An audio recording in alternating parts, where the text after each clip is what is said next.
What you can expect with the new Edmonton is a transformed downtown. Not just a little bit transformed, but completely transformed. We're talking about Edmonton 2.0. It's changing demographically, it's growing quickly and robustly, but what's really exciting is that 17% of the land downtown is basically under construction right now, over 1 million square feet of land.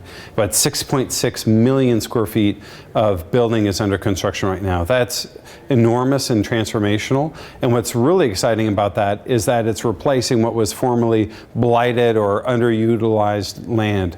So the change for Edmonton is going to be significant in the sense of how we perceive our downtown today as visitors or as local inhabitants. It's going to be totally different than it was yesterday. And so what makes me very excited is we've got this critical mass of momentum of new projects coming on board, but what's also very exciting is that behind it, we've got all the demographics in place to continue the momentum in terms of not just the long-term viability of our economy, but the demographic shift that's occurring in terms of everything from the retiring baby boomers to Generation Y, who are going to be active in terms of getting into a more urban lifestyle. All the ingredients are lining up beautifully, especially when you start thinking about the transformational investments in transportation as well. So for example, going from one LRT line, which is widely successful, to having 3 LRT lines by the end of this decade.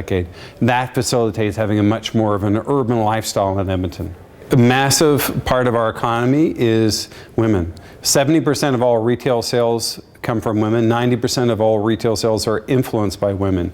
So you cannot factor out women, especially when you realize that 2/3 of the white-collar workforce of tomorrow is going to be women. So you cannot design spaces, buildings, the downtown, the core, without thinking about women, because most of the white-collar workforce is in the core.